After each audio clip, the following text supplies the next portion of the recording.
terakhir ini. Loh, ini kenapa ini? Dek. Oke.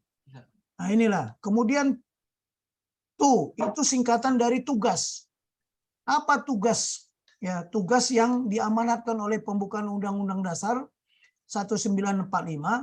Kemudian bagaimana kita menjabarkan tugas itu ya bagi kelompok umat Kristiani ini sehingga dia bisa berperan. Kemudian P-nya itu adalah pelaksanaan peran yang menjadi hak dan kewajiban serta tanggung jawab dan wewenang fungsi daripada keberadaan umat Kristen. Kemudian A itu singkatan dari administrasi dan logistik. Jadi dukungan administrasi seperti apa yang kita perlukan? Ya, di sini akan terkait dengan legalitas. Apakah kita umat Kristen ini punya legalitas untuk melaksanakan peran ya menghadapi ancaman, menangkal ancaman. Nah, di situ. Kemudian K-nya itu singkatan dari komando, kendali, koordinasi, komunikasi, ya, intelijen dan informasi. Nah, ini ada 8. Tapi sebenarnya kalau mau lengkap kita seperti kuliah ini, ya kebetulan saya memang sudah mengikuti Lemhanas dan kemudian saya sudah pernah diamanatkan untuk mengemban tugas Kepala Pusat Kajian Strategi, dan itu pun Pusat Kajian Strategi TNI itu saya juga yang menciptakan. Saya duduk 5 tahun di situ dengan pangkat bintang 1, 5 tahun sampai pensiun dari 2008 sampai 2012. Nah, sekarang Pusat Kajian Strategi itu semakin luas tanggung jawabnya dan sekarang dipimpin oleh bintang 2. Aneh, kau nggak mau dia. Dek. Tuh, kabut nih. Yang mana ini? Oke. Kita selalu menyamakan apa itu aktualisasi, apa itu implementasi. Ya. Aktualisasi itu merupakan apa? Merupakan perwujudan nyata, pengamalan dan penghayatan nilai-nilai. Ya, nilai-nilai dan norma yang telah ada diaktualisasikan, diwujud nyatakan dalam kehidupan ya sehari-hari walaupun belum dikonstitusikan, belum ditulis ya, belum diatur di dalam undang-undang. Ya. Khususnya di pemerintahan kerajaan dunia atau pemerintahan negara bangsa. Contoh ini. Apakah Pancasila ini sudah diaktualisasikan sebelum ada kata-kata Pancasila? Saya kira nenek moyang kita, ya mau orang Batak, kayak mau orang Ambon, mau orang apa, itu nilai-nilai yang ada di Pancasila itu sudah diaktualisasikan. Walaupun kakek moyang kita itu nggak ngerti Pancasila. Apalagi nenek saya, yang umurnya, kakek saya juga, yang umurnya lahirnya hampir sama dengan Bung Karno, tahun 1901. Mana ngerti dia. Apa itu Pancasila? Tapi dia tahu nilai-nilai Pancasila. Kalau mereka itu punya Tuhan, ya punya rasa kemanusiaan yang adil dan beradab, ya menjunjung tinggi persatuan, ya selalu musyawarah untuk mufakat dan selalu bertindak adil. Jadi itu belum belum diatur. Itulah aktualisasi. Tapi implementasi itu sudah diatur di dalam undang-undang. Ya, sudah diatur di dalam aturan main gitu. Apalagi sudah dikonstitusikan. Tapi anehnya dulu tidak diatur di dalam undang-undang, mereka sudah melakukan. Tapi setelah diatur di dalam konstitusi, malah nggak pernah dilakukan. Bahkan banyak yang menyesatkan, menyimpang dari aturan main gitu. The rule of the game-nya itu. Oke, ini tentang makna. Kemudian radikal. Kita juga harus paham apa itu radikal. Karena saya ini termasuk orang radikal. Ya, radikal itu apa katanya? Paham atau aliran yang radikal dalam politik. Ini menurut KBBI. Paham atau aliran yang menginginkan perubahan atau pembaruan sosial dan politik dengan cara kekerasan atau drastis. Sikap ekstrim dalam aliran politik. Itu menurut KBBI. Sementara menurut para ahli, istilah radikalisme ini adalah suatu ideologi, baik ide atau gagasan, yang ingin melakukan perubahan pada sistem sosial dan politik dengan menggunakan kekerasan yang ekstrim. Kelompok radikal, ini kata Pak Thohir ya, umumnya menginginkan perubahan secara cepat dan drastis. Tapi kata radikal ya dari pengertian secara sempit berasal dari bahasa Latin artinya redix atau redisi. Redix dalam bahasa Latin berarti akar. Istilah radikal mengacu kepada hal-hal mendasar, prinsip-prinsip fundamental, ya pokok soal dan esensial atas bermacam gejala, paham atau aliran yang radikal disebut juga dengan radikalisme. Loh kita ini harusnya radikal juga, radikalisme Pancasila. Ya, kita radikal di dalam apa? Mendukung apa? Konstitusi Undang-Undang Dasar 45. Bayangkan di Senayan mungkin ada jutaan orang atau ratusan ribu orang telah mendeklar bahwa negara Kesatuan Republik Indonesia ini sudah menjadi negara khilafah Republik Indonesia yang undang-undang dasarnya adalah apa coba? Syariah. Nah, yang begini-begini itu mereka radikal. Nah, kita juga harus radikal. Nah, di mana peran radikalisme Pancasilais itu? Oke ya, nanti kita diskusikan. Nah, ini juga masalah terorisme.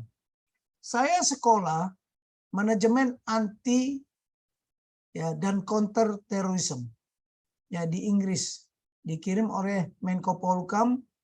Ya, waktu itu saya bersama-sama Pak Ansar Mbaik, Ketua BNPT pertama, Badan Nasional Penanggulangan Teroris pertama, ke Inggris.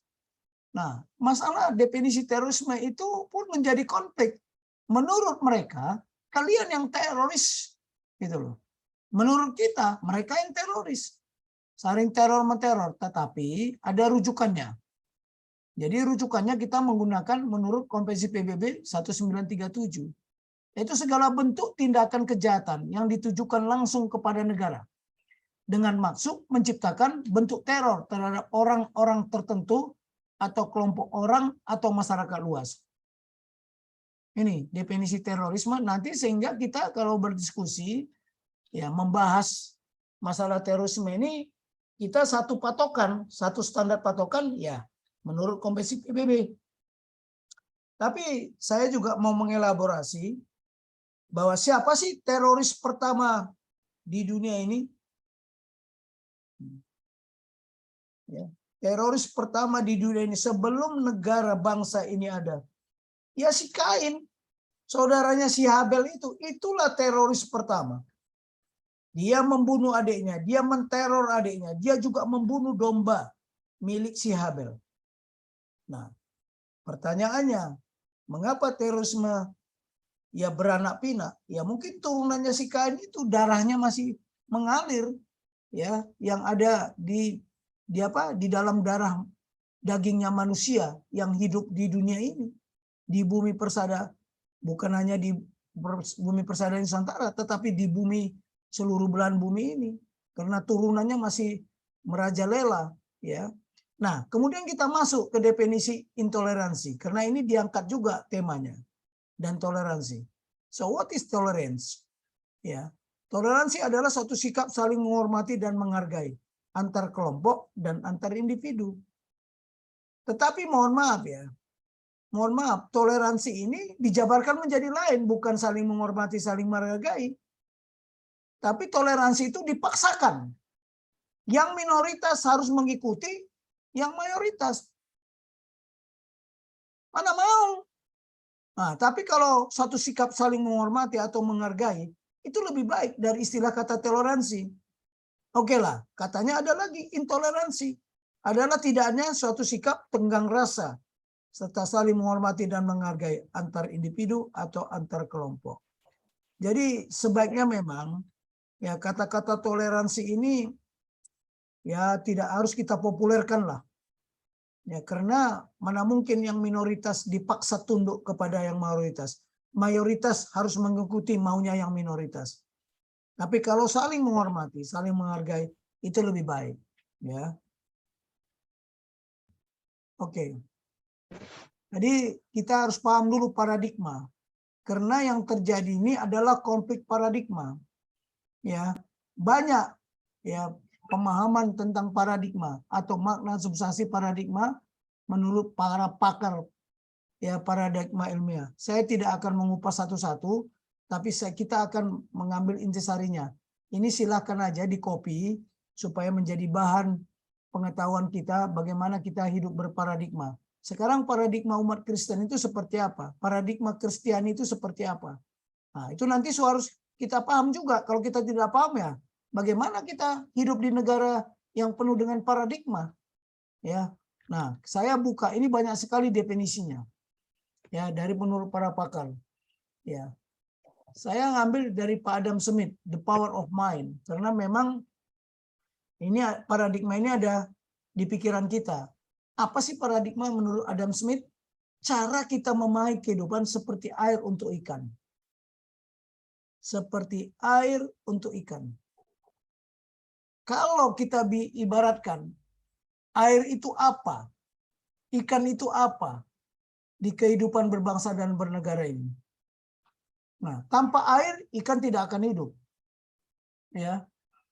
Ikan itu hidup di air. Mau di laut, di air tawar. Ya, tidak bisa hidup di darat. Nah, tolong diwaspadai. Kita juga tidak bisa hidup ya, hidup dengan cara-cara memahami kehidupan seperti yang dikembangkan oleh teroris. Jadi kita bisa hidup, artinya apa? Harus air itu kita ibaratkan ideologi Pancasila dan konstitusi untuk kita. Tanpa itu kita tidak akan hidup, gitu loh. Inilah cara kita memahami kehidupan. Masih banyak lagi ya. Ini dari si Willis Harman ini dia bilang cara yang mendasar dalam memahami, berpikir, menilai dan cara mengerjakan sesuatu yang digabungkan dengan visi tentang kehidupan tertentu. Nah, kita punya visi enggak? Ada visi nasional, ada visi umat Kristen. Ya. Ada visi institusi, ada visi pribadi. Nah, bagaimana kita memahami atau berpikir menilai cara mengerjakan sesuatu dengan visi yang kita rumuskan sendiri. Nah, di sini ada kerangka kerja. Ya, menurut Merlin ini dia bilang kerangka kerja dari pikiran, skema untuk memahami dan menjelaskan aspek tertentu dari kehidupan ini. Nah, kalau yang terakhir kata Jules atau Becker, kerangka kerja dan pikiran skema untuk memahami dan menjelaskan aspek tertentu dari kehidupan ini. Kehidupan kita, kalau apa yang saya dapat waktu di Lemhanas, itu kehidupan seluruh aspek kehidupan apa? Ideologi, politik, ekonomi, sosial budaya, pertahanan keamanan. Itulah kalau menurut paradigma Indonesia.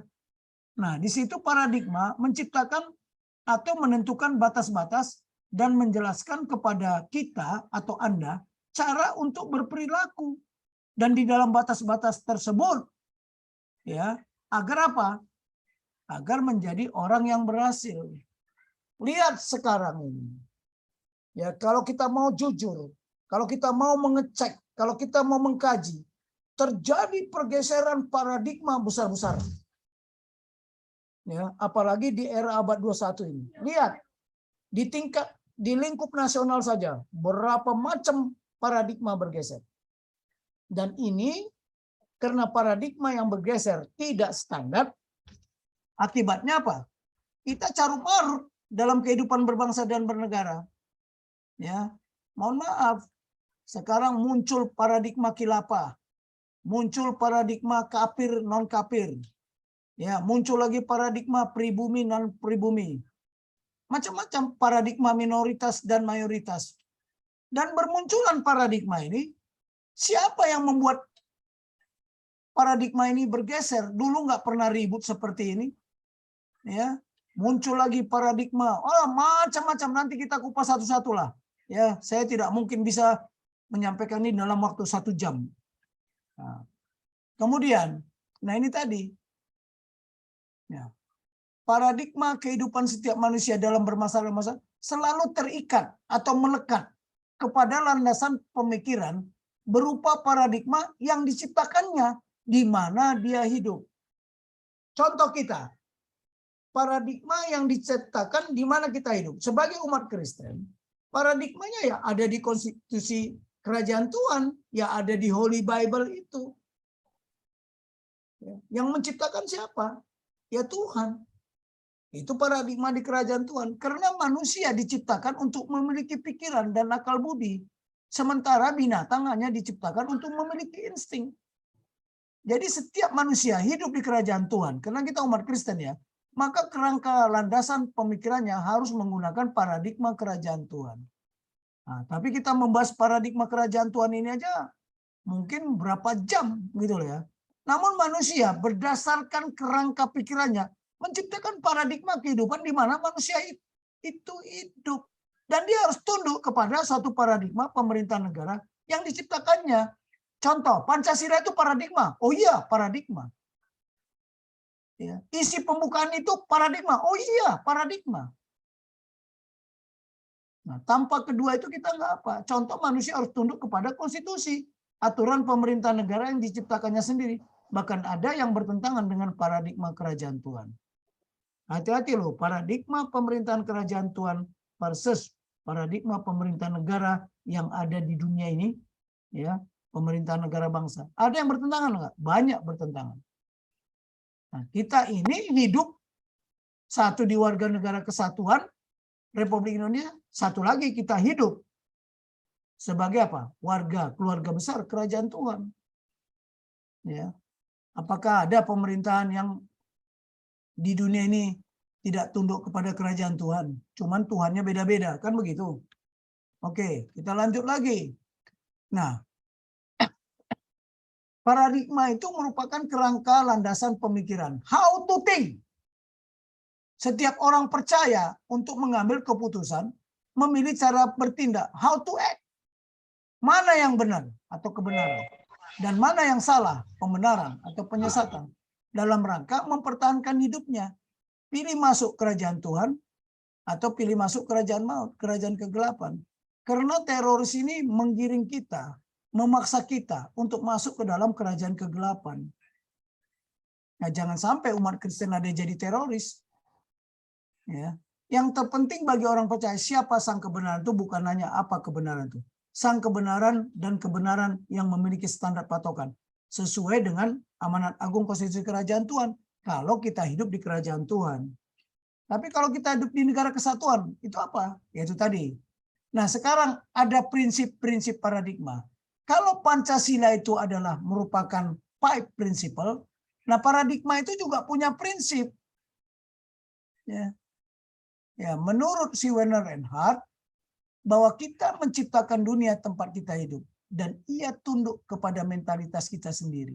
Secara menyeluruh. Artinya manusia berdasarkan kerangka pikirannya, menciptakan paradigma kehidupan di mana manusia itu harus tunduk pada suatu paradigma yang diciptakannya. Nah, ideologi Pancasila dan konstitusi pembukaan Undang-Undang Dasar 45, itu yang menciptakan siapa? Manusia kan? Nah, kalau kita udah menciptakan itu sebagai suatu paradigma, ya kita harus tunduk gitu loh. Bukan membawa paradigma ISIS, bukan membawa paradigma radikalis fundamentalis. Kita hidup di negara kesatuan Republik Indonesia. Nah, ini menuju dalam bukunya paradigma. Paradigma yang abadi saat ini hanyalah kitab suci. Tapi kitab suci yang mana? The Holy Bible yang mana? Dan tidak ada paradigma yang abadi di zamannya karena adanya tuntutan perubahan. Saya mau kasih tahu di sini bahwa ada 2 kekuatan yang sangat powerful, powerful. Yang pertama itu waktu. Kita tidak bisa mengendalikan waktu. Waktu, sekarang jam 1, kamu mundur. Sekarang ini tahun 2022, mundur menjadi 2000 apa? Atau katakanlah 1945. Nggak bisa. Yang kedua perubahan. Kita tidak bisa mengendalikan perubahan. Mau tidak mau perubahan itu akan terus terjadi. Nah, persoalannya sekarang, kalau tidak bisa dikendalikan harus bagaimana kita? Harus fleksibel. Bagaimana kita memanage waktu dan memanage perubahan itu supaya apa? Supaya kita tidak menjadi korban, tapi kita jadi pemenang. Sama dengan sekarang ini, ada paksaan, ya, perubahan paradigma. Bagaimana kita memanage? Kita harus berperan. Kita tidak bisa memberikan komando, "Hei teroris, kamu jangan melakukan ini." Nggak akan bisa, karena dia sudah termakan dengan doktrin, dengan ajaran, diindoktrinasi. Tolong dipahami ya, doktrin bukan indoktrinasi ya. Kalau diindoktrinasi itu dipaksakan sejak mereka masih usia dini. Coba bayangkan, ya, kita lengah, ya, kita lengah. Nah, paradigma baru menempatkan setiap orang yang mempraktikkan paradigma lama pada risiko yang sangat besar. Hati-hati, semakin tinggi posisi seorang, semakin besar risikonya. Lihat Pak Harto, ketika terjadi pergeseran paradigma dari Orde Baru, ya, menjadi paradigma reformasi, yang paling menerima risiko yang paling besar adalah posisi yang paling tinggi. Demikian juga Bung Karno. Demikian juga Bung Karno. Nah, paradigma reformasi ini sampai mana bisa kita gunakan? Kenapa? Yang saya kaji, yang saya lihat, reformasi ini gagal. Kenapa? Karena tidak disiapkan. Ya, dia sekonyong-konyol. Sekonyong-konyong dia datang. Ya, tanpa persiapan. Siapa yang menciptakan? Nah, ini. Ya. Apabila tantangan baru dihadapi dengan paradigma lama, maka akan menemui kegagalan. Ini banyak sekali terjadi pergeseran paradigma ya, di ideologi, di politik, di ekonomi, di sosial budaya, di pertahanan keamanan juga demikian.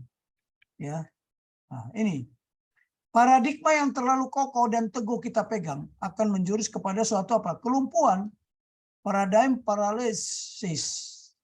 Nah, mereka itu, ya, mereka itu sangat kokoh teguh, dia tidak fleksibel. Ya, yaitu suatu penyakit, ya, tentang fanatisme berlebihan terhadap kepastian keyakinan kesuksesan. Pancasila tidak mengajarkan kita fanatis, ya, fanatisme agama, ya, tidak menciptakan bahwa hidup untuk agama, tapi agama untuk hidup. Apa bedanya? Kalau hidup kita untuk agama, mati selalu bela agama. Itu yang disebut fanatisme.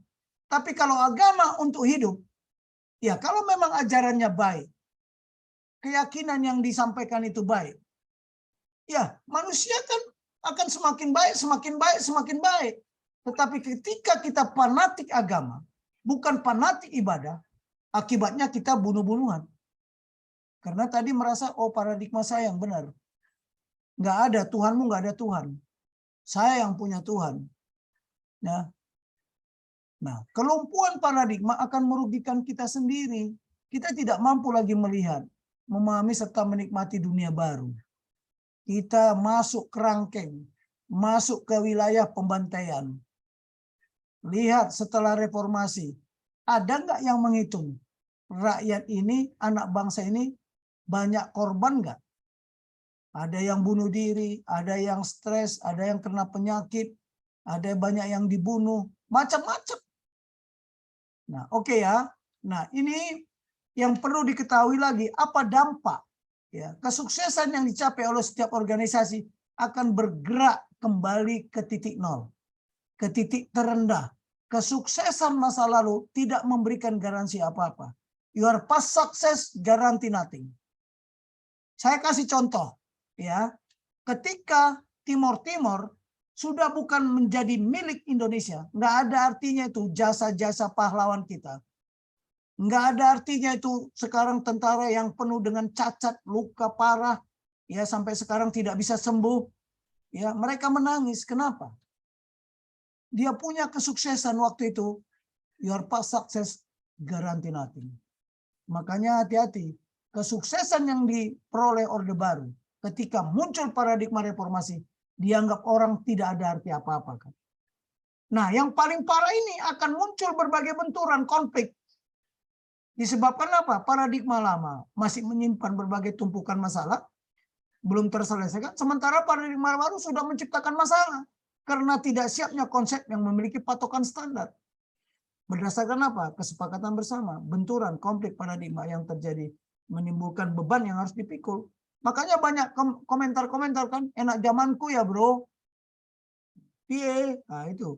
Paradigma berubah, maka the rule of the game di segala aspek kehidupan berbangsa bernegara di seluruh dunia pun berubah. Lihat Undang-Undang Dasar 1945 sudah menjadi Undang-Undang Dasar 2002.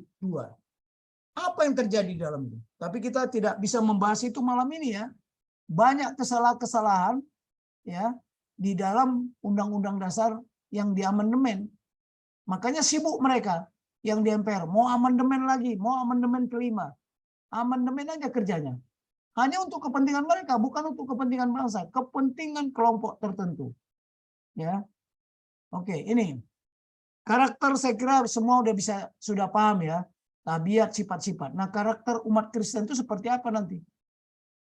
Nah, harus jelas. Saya hanya mengatakan itu. Nah, ini. Kenapa kita harus memahami karakter? Ketika seorang kehilangan hartanya, ini kata Bill Graham ya. Nah, tetapi ketika ia kehilangan karakter, ia pasti kehilangan segalanya.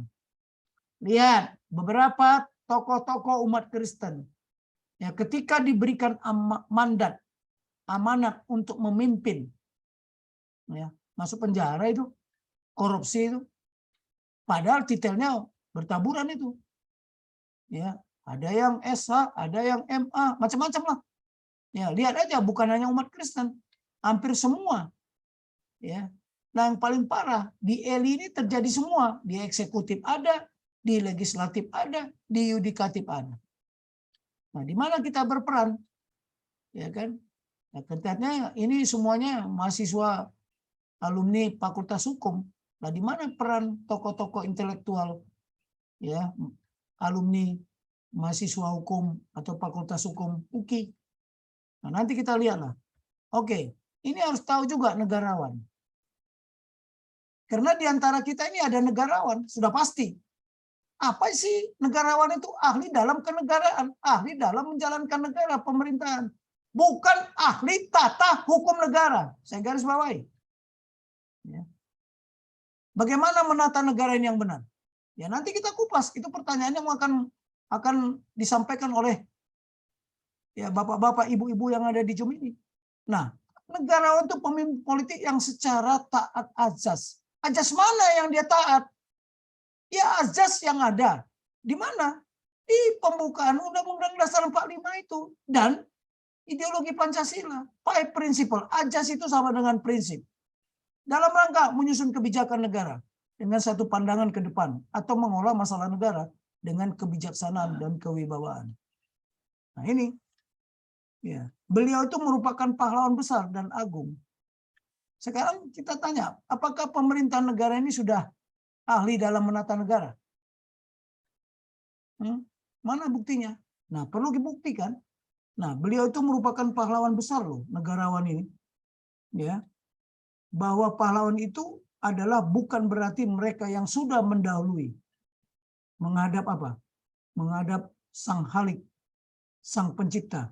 Tetapi di era The Six Oaths, Peter Diamandis ini katanya apa? Bahwa pahlawan itu mereka yang masih hidup dalam menyumbangkan tenaga, pikiran, dan jiwa raganya untuk kepentingan negara bangsanya. Nah kita ini masih hidup bisa jadi pahlawan loh sebenarnya. Makanya ada istilah pahlawan devisa, ya pahlawan bulu tangkis. Sejarah pun demikian. Kalau dulu sejarah itu paradigmanya bahwa sudah masa lalu. Tapi bagi Tuhan tidak. Tuhan sudah menciptakan sejarah sampai akhir zaman yang dinubuatkan dan bakal pasti digenapi. Ya, ini memang udah melentar kemana. Nah, ini pengertian nasionalisme. Ya, sempit paham ajaran, kesadaran keanggotaan, semangat kebangsaan. Nanti kita punya rasa nasionalisme enggak? Nah, satu sikap, satu paham. Ingat, tapi nasionalisme bukan nasionalisme sempit ya. Yang seperti dikembangkan Hitler sama Mussolini, itu kauponisme itu, ya sempit, sangat sempit. Dia memanipulasi, ya masalah nasionalismenya, ya Dutch over else, ya kan? Oke, nah ini saya kira ada ya, semuanya ada semangat kebangsaan, ada politik membela pemerintahan. Lah kita yang ada di Zoom ini, ya, sebagai warga negara kesatuan Republik Indonesia harus memiliki nasionalisme, tapi jangan nasionalisme yang sempit. Di antaranya semangat kebangsaan, ya, menunjukkan identitas kita itu seperti apa. Bukankah itu yang dikembangkan oleh Budi Utomo, ya, pertama-tama kebangkitan itu, bahwa kita punya identitas, ya kan? Tapi nasionalisme Indonesia. What's that? Diwan? Oke. Aduh. Okay. Nah ini suatu sikap politik dari masyarakat. Siapa masyarakat itu? Kita termasuk masyarakat. Ya, masyarakat suatu bangsa. Bangsa apa? Bangsa Indonesia yang mempunyai kesamaan kebudayaan, ya, dan wilayah serta kesamaan cita-cita dan tujuan serta merasakan adanya apa? Kesetiaan yang mendalam terhadap bangsa itu sendiri. Suatu paham yang menciptakan dan mempertahankan kedaulatan sebuah negara, ya, negara bangsa, nation state, dalam mewujudkan kepentingan nasional. Nanti kita diskusikan panjang lebar tentang ini, ya. Oke. Nah ini juga nasionalisme itu setiap bangsa dan negara pasti memiliki nasionalisme karena merupakan apa? Salah satu kekuatan yang paling kuat di dunia modern. Lihat setelah pandemik, apa yang terjadi? Orang semua kembali ke nasionalismenya masing-masing. Apalagi bencana-bencana alam, bencana kelaparan. Nah ini doktrin, ya. Doktrin tentang kebebasan kedaulatan yang bersifat umum. Rakyat harus dimerdekakan secara bebas dari paksaan dari luar. Mereka, rakyat, harus menentukan tujuannya sendiri, menjadi raja di rumah mereka sendiri, mengontrol, mengendalikan sumber daya sendiri, mentaati kata hati mereka sendiri, dipersatukan, meniadakan semua persatuan internal. Coba kita lihat potret bangsa ini setelah merdeka. Tidak ada hari, tidak ada henti-hentinya, tidak ada habis-habisnya, konflik semuanya. Konflik paradigma. Paradigma piagam Jakarta. Ya. Paradigma agama. Ya. Nah coba gimana? Kita nggak bisa menentukan. Harus memiliki kesejahteraan, kepastian hukum, dan berbagai budaya yang dimiliki apa kepada masyarakat lainnya. Ingat, nasionalisme itu suatu pergerakan ideologi lah. Karena semua bangsa dibangun berdasarkan suatu ideologi atau cita-cita. Mereka mencoba membangun ideologi. ISIS itu mencoba membangun ideologi. Apa? ISIS itu kepanjangan apa sih? Islam atau Iran, Syria, Islamic State. Mereka punya ideologi nggak? Punya. Nanti kalau kita tayangkan nanti di bagian ke-6, bagaimana situasi yang berkembang dari gerakan ideologi radikalisme, fundamentalis atau religius, ya, dan teroris ini. Oke. Nah ini kita harus paham setelah peristiwa hancurnya Gedung Kembar itu muncul, ya, bagaimana PBB merubah apa? Reformasi di bidang keamanan, security sector reform. Ini waktu saya belajar di Hawaii disampaikan oleh Dr. Adejeji Ebo, dia Chief Security Sector Reform Unit di UN. Dia bilang apa? Nah sekarang ini bahwa security sector reform ini bukan hanya tanggung jawab tentara saja. Coba lihat di kiri dan di kanan. Statutory security forces itu adalah TNI atau militer, polisi, dan sebagainya. Non-statutory itu ya sipil. Ya kita-kita ini, setiap masyarakat yang ingin berpartisipasi. Ada lagi civil society organization, ada external actor, dan sebagainya. Ini yang diajarkan, yang dikembangkan oleh PBB. Waktu itu saya kebetulan 2009 itu sekolah di Hawaii. Ya, apa itu? Coba lihat. Nah ini, siapa eksekutif civil management jurisdiction? Presiden, Prime Minister, National Security Advisor Body. Ya, semua ini sampai beberapa. Nanti silakan aja dipelajari satu-satu karena terlalu panjang saya menceritakan ini. Tapi ini coba lihat. Ya. Berapa orang yang ada di eksekutif civil management jurisdiction sesuai dengan jurisdiksi, wilayah tanggung jawab, wewenangnya masing-masing. Ya kan? Nah, ini coba legislative body siapa? Statutory security force itu siapa? Ada military, ada police, ada gendarmerie. Karena kita nggak punya gendarmerie, ada para military forces, presidential guard, dan seterusnya. Nah ini statutory force, ya kan? Legislative body ya jelas parlemen, ya. Nah ini civil society, media, think tank, tokoh intelektual. Ya kita ini kalau kita tokoh intelektual, coba kita harus berpikir kita juga bagian dari security sector reform. Other non-governmental organization, lembaga swadaya masyarakat, ya terlibat juga. Tetapi justru mereka sekarang seperti FPI, ATI juga terlibat untuk menjadi anti, bukan bagian dari bagian security sector reform. External actor, ini IGOs, international government, national donor, macam-macam. Jadi ketika terjadi teroris di Indonesia ini, ya mengorbankan kepentingan nasional negara lain, mereka juga akan turun. Ya, mereka tidak invasi, tapi mereka di invitation. Hati-hatilah, ada criminal group, ada teroris group, hati-hati. Ini eksternal aktor ini. Oke. Mereka juga campur tangan. Oke ya, ini saya tidak bahas satu persatu. Sampai ketemu di sesi berikutnya. Saya kira udah ada waktu 1 jam. Coba silakan, mari kita bertanya jawab. Karena nanti kalau masuk di seksi kedua, panjang lagi ceritanya. Oke, Tuhan memberkati kita semua. Ya, ini ya waktu saya ngomong di 2. Oke. Sekarang silakan. Ya. Ya, kembali ke Martin. Ya, tanya jawab. Kalau mau tanya jawab. Oke, terima kasih Pak Jenderal Tobing untuk informasi yang sudah diberikan. Tentunya teman-teman mungkin ada beberapa yang ingin ditanyakan terkait dengan sesi 1 ya. Jadi mungkin ini masih berkaitan dengan fondasi dan apa yang menjadi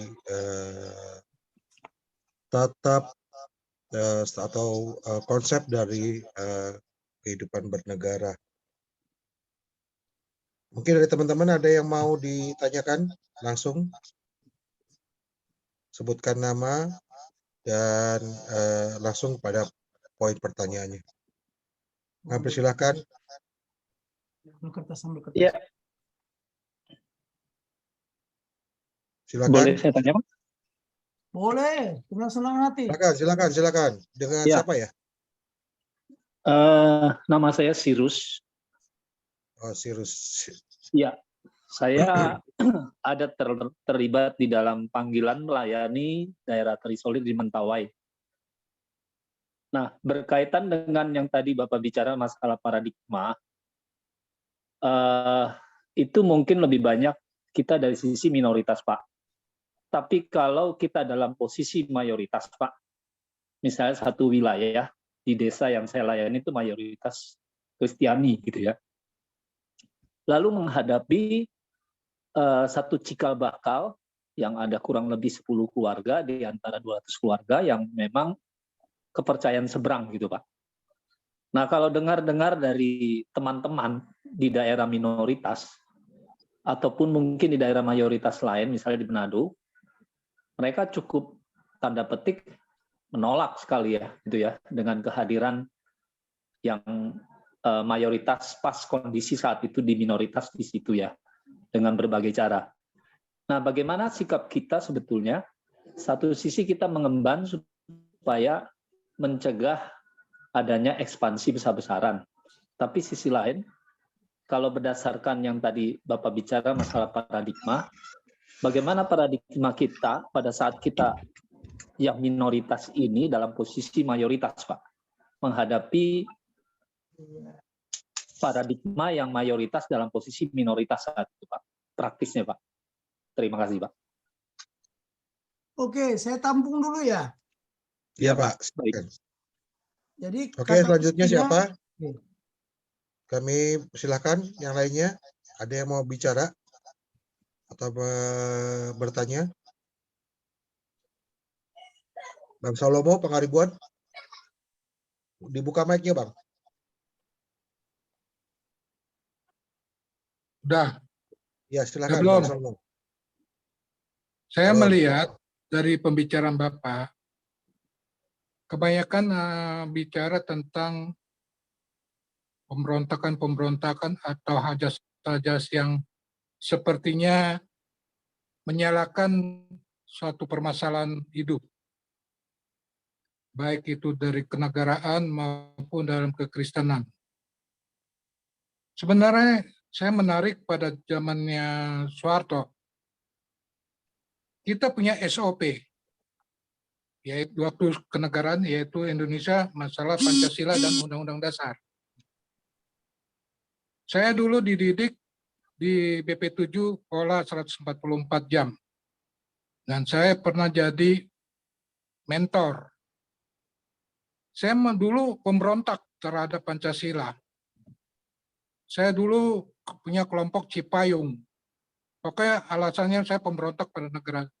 Setelah saya berpikir, saya hidup di negara Indonesia. Saya berontak kepada Indonesia. Lebih baik kita memperbaiki pemimpin di dalam atau orang-orang lain di dalam pola pikir. Nah, setelah saya melakukan ikut P4, saya melihat dasar dari negara Indonesia adalah Pancasila dan Undang-Undang Dasar. Ditambah lagi dengan haluan negara untuk pembentukan jati diri suatu negara. Mau dibawa kemana negara ini? Jadi untuk zaman sekarang ini, Pak, kita kehilangan jati diri. Undang-Undang Dasar dan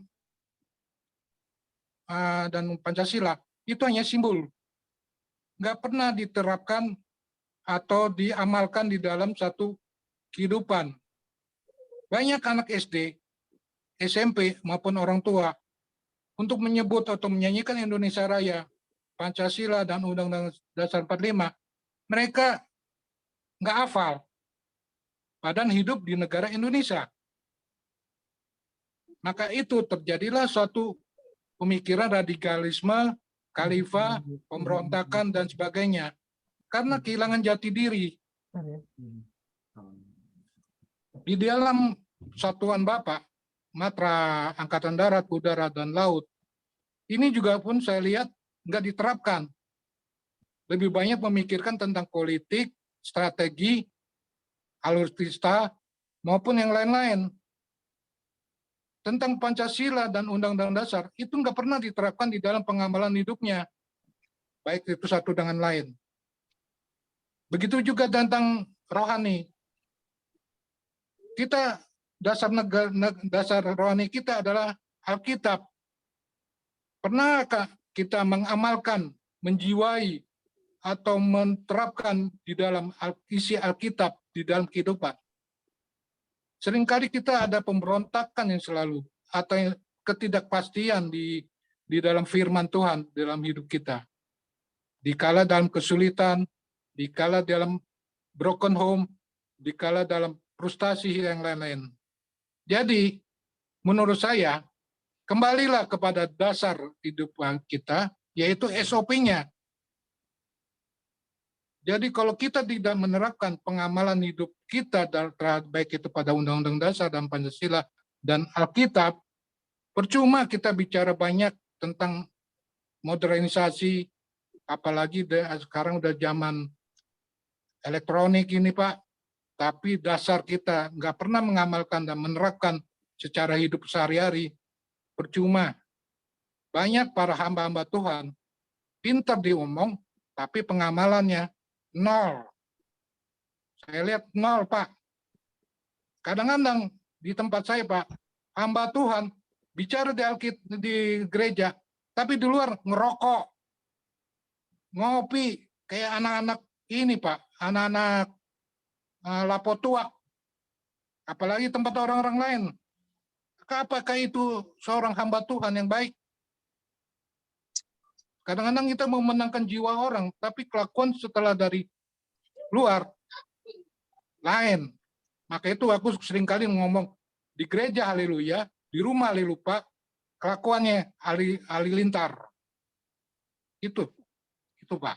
Jadi hendaklah kita kalau jiwa kita seorang yang seperti Paulus yang begitu besar di dalam penerapan Alkitab sampai jiwanya dia tidak pernah lari dari Alkitab. Dihina, dicerca, itu yang aku lihat. Tapi untuk sekarang ini, baik itu negara maupun agama, bohong itu Pak. Itu aja Pak saya menyampaikan. Terima kasih Pak. Oke. Itu saya kira nggak ada pertanyaan nih kan. Jadi Ya, Enggak. ya, itu Kalau itu pernyataan. ada pertanyaan tersembunyi. Kenapa kita tidak mengamalkan di dalam SOP hidup kita? Yaitu kalau negara Pancasila dan Undang-Undang Dasar 45. Kalau di firman di Kristiani yaitu Alkitab seperti Paulus. Kenapa? Itu aja Pak. baik. Maka itu timbullah khalifah-khalifah baru, baik itu orang negara maupun Kristen. Banyak Pak khalifah-khalifah baru. Itu aja Pak, masih. Oke, terima kasih Bang Salomo. Lanjut, siapa yang mau bertanya lagi? Mungkin sebelum sekaligus nanti Pak Jenderal akan menjawab pertanyaan kita. Kasola, Danos, Yang lain dulu, Martin. oke. Dari Amerika nih kayaknya nih, mungkin ada pertanyaan nih. Mungkin ada tuh Bang Sondang dari Bang, itu, Atau Bang Bang Sondang Polka. sama sama Bang Polka. Opung Tobing, ada pertanyaan Opung. Oke, silakan aja. Apa aja tanya aja lah. Saya coba Oh iya jawab. boleh bertanya ya. Kenapa nggak boleh? Justru kita Bang Roganda, silakan Bang Roganda, silakan Bang Roganda. Luar biasa pencerahannya. Tapi benar juga yang dibilang tadi penanya sebelumnya. Kalau secara yang kita alami hari-hari ini kan kami minta dukungan dari aparat, memperhatikan keluhan-keluhan di bidang pendidikan. Ada orang yang tidak serupa harus dipaksakan pakai kerudung. Ini masalah sebenarnya.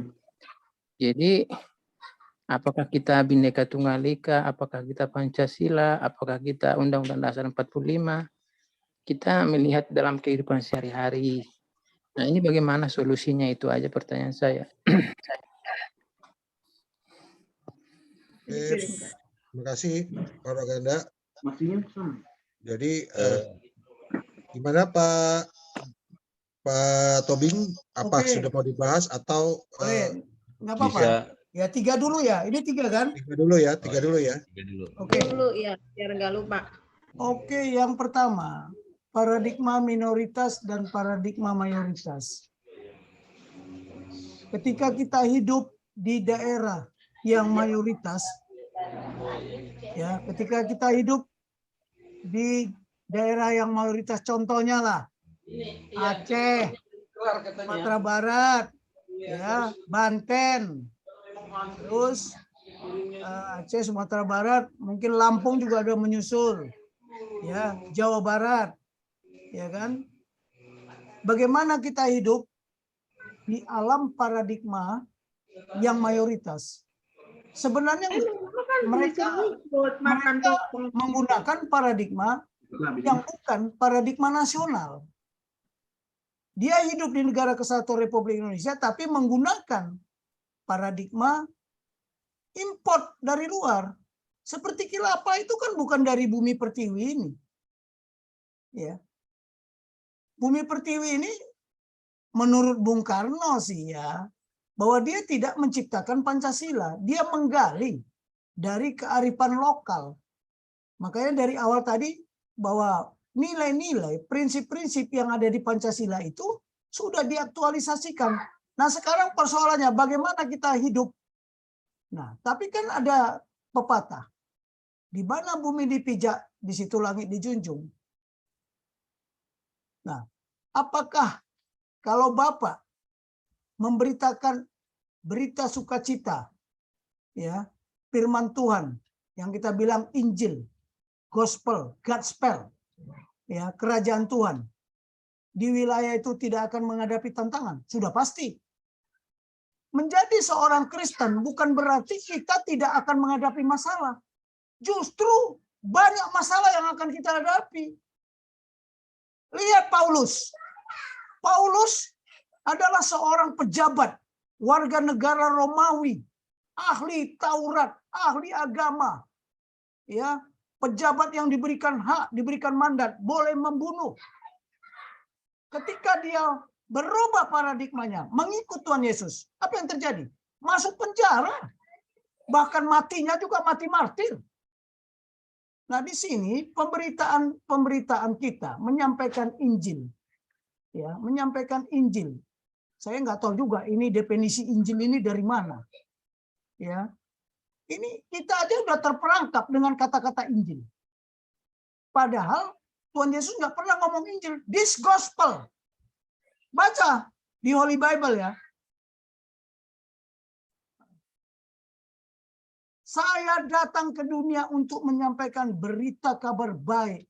Tentang apa? Gospel. Gospel itu apa? This gospel. Kenapa Tuhan bilang this gospel? Firman Tuhan yang ini, firman Tuhan kerajaan yang ini. Gospel itu singkatan dari Godspell. Makanya kita selalu konflik. Alkitab atau The Holy Bible? Siapa bilang Alkitab?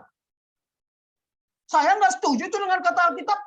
Makanya kita konflik kan. Tuhan bilang The Holy Bible. Apa bedanya Alkitab dengan The Holy Bible? Hati-hati, terminologi loh. Alkitab nggak ada makna. Tapi The Holy Bible, Holy itu satu. Satu-satunya yang suci itu cuma Tuhan. Satu Bible, satu kitab. Tidak ada. Kalau kita bilang di Bible, di Alkitab itu tidak ada Injil lain. Tidak ada firman Tuhan yang lain. Tetapi kalian kok mau terjebak dengan istilah Alkitab? Siapa yang buat kata Alkitab itu? Nah, kembali lagi kita konflik terminologi. Nah, sekarang kekristenan itu ya seseorang, makanya jangan fanatik kita terhadap agama kita. Karena Tuhan tidak menciptakan agama Kristen. Tunjukkan ke saya di mana Tuhan Yesus mendeklar, kita menjadi agama Kristen. Tidak. Barang siapa yang percaya kepadaku, bukan barang siapa yang beragama Kristen. Kita udah banyak kok diselewengkan. Makanya tadi komentar yang penanya kedua. Kita mau ngikuti apa? Makanya kan saya katakan ketika kita berpijak, ya kita hidup sebagai warga keluarga besar ya. Warga keluarga besar kerajaan Tuhan, keluarga besar. Kita bukan warga negara kerajaan Tuhan. Ya karena kita pewaris. Beda. Di sana ada jaminan keselamatan. Pertanyaan saya, di negara ini ada jaminan keselamatan enggak? Siapa yang menjamin keselamatan kita? Kita sendiri. Nah, nanti kita bicara, kita elaborate masalah keamanan ini.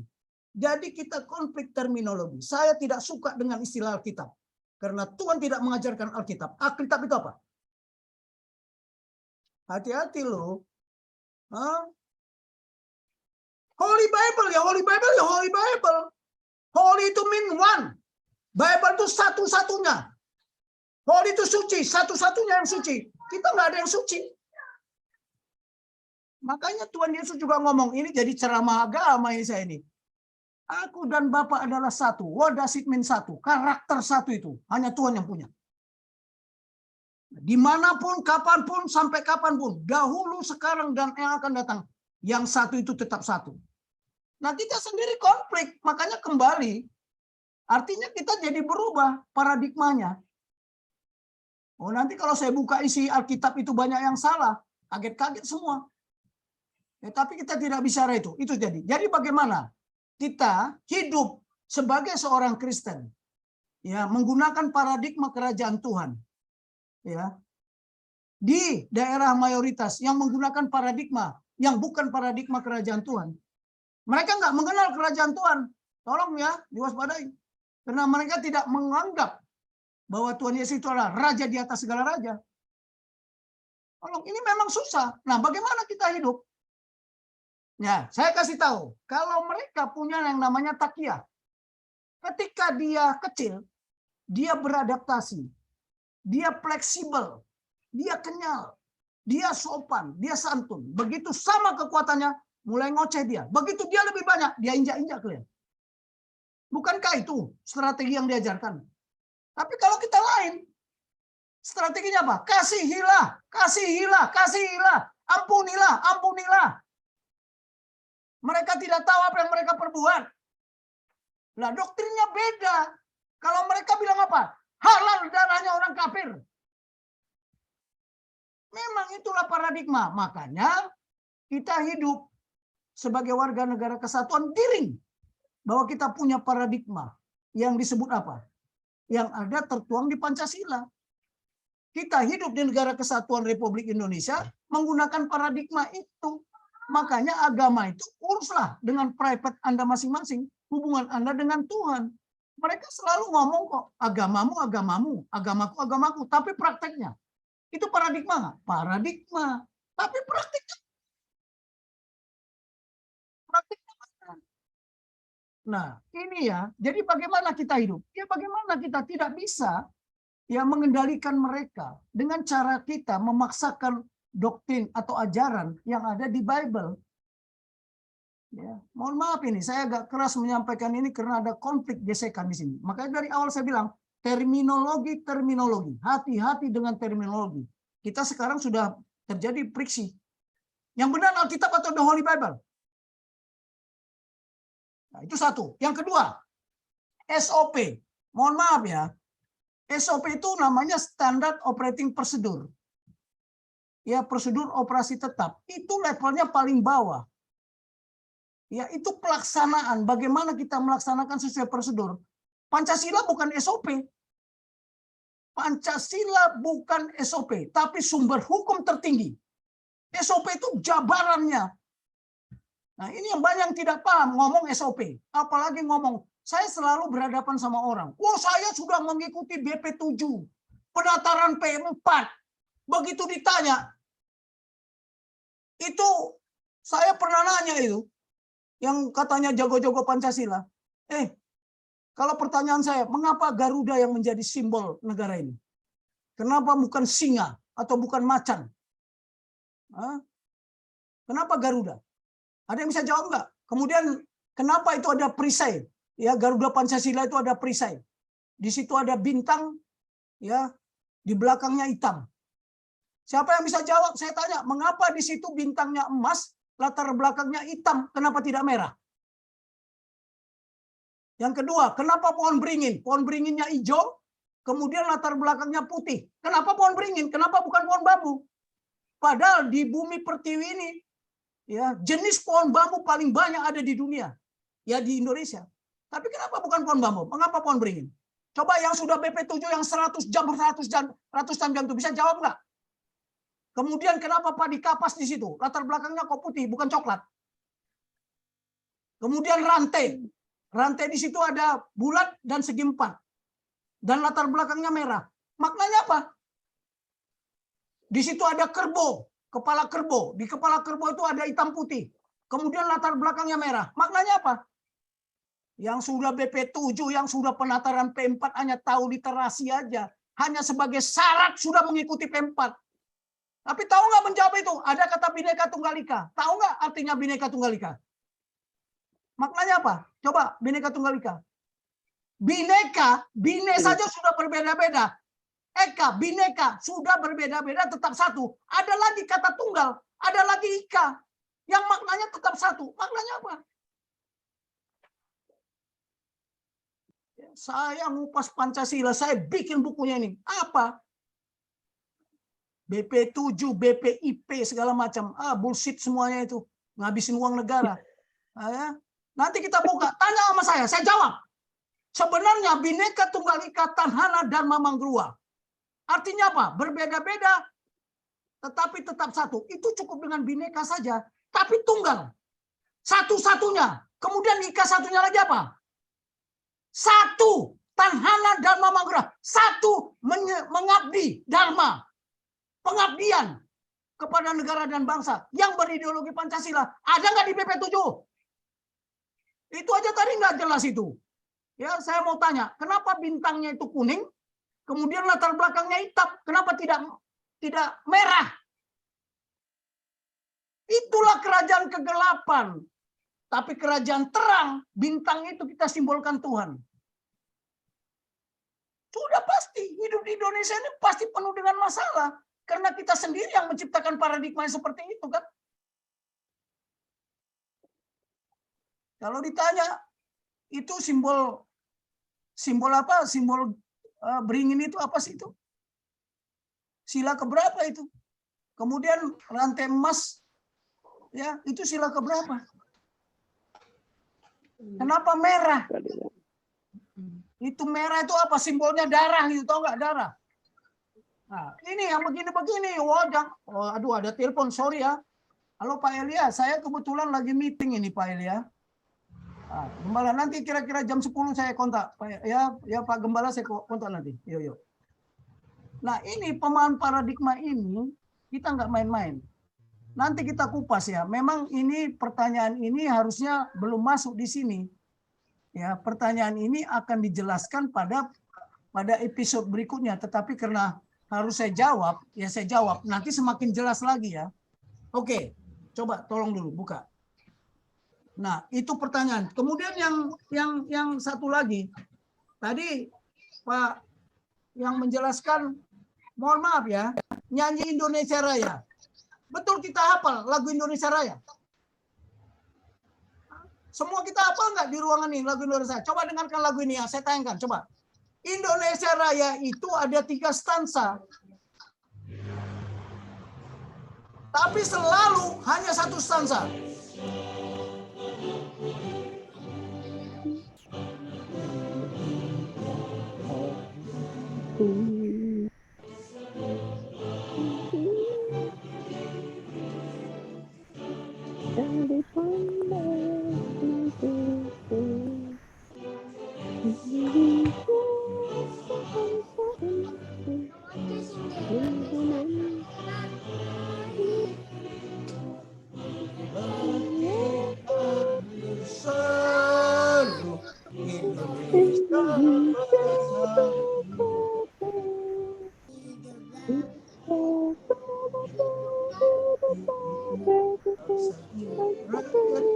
Semua bangunlah jiwanya, bangunlah badannya untuk Indonesia Raya.